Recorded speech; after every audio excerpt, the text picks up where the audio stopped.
Hello mga kapuknat and welcome to La Mi Casa Alexa right here in Paiti, Laguna mga kapuknat. Ayun mga kapuknat, ipapasilip ko sa inyo mga kapuknat ang pinagmalaki ng resort na ito.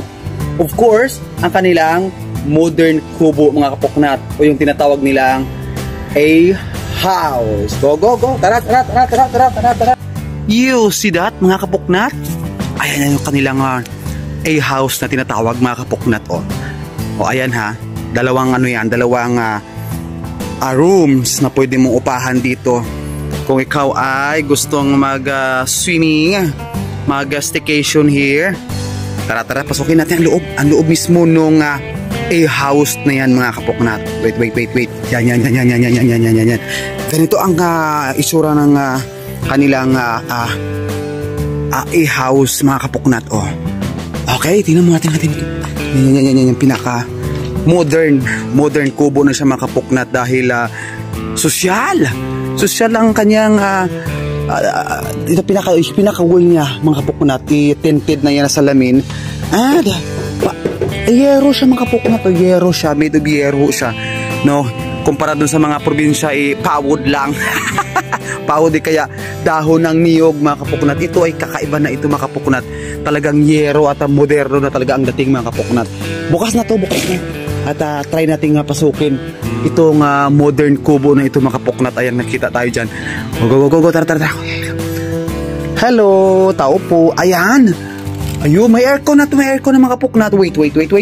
Madilim, buksan natin yung ilaw. Alright, ayan mga kapuknat. May aircon and may ilaw. Sa loob, ito yung pinaka-interior design. At yung yan, pwede pong mag-overnight dito mga kapuknat while you are in your bonding with your friends dito sa La Mi Casa Alexa Resort mga kapuknat. Yun yung sa labas.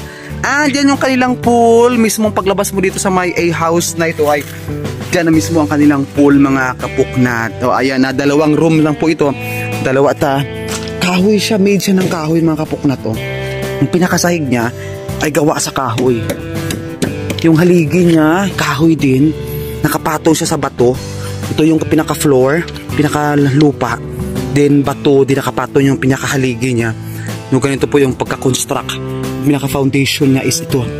Okay, yung ito yung bato, tapos nakabaon yung itong bakal sa bato, din yung pinaka-haligi niya mga kapuknat.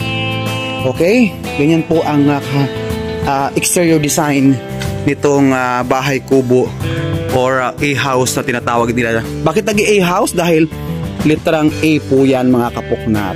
Alright, yung isa silipin natin yung isa. Ito. Ayun, hop.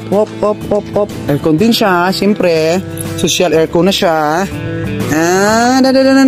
Wow, ito yung maayos na siya. Ayan, may aircon yan siya. Yun yung sa loob. Alright, talagang literang A po yan, as in Arnel po. Okay mga kapuknat, thank you. And shout out sa mga taga province of Laguna dyan. Dito lang sa inyo yan, malapit lang sa inyo. Kung may gusto kayong magbanding with your friends, family, and loved ones, dito na lang kayo, no? Sa may La Mi Casa Alexa Resort. Alright, thank you so much mga kapuknat. Go!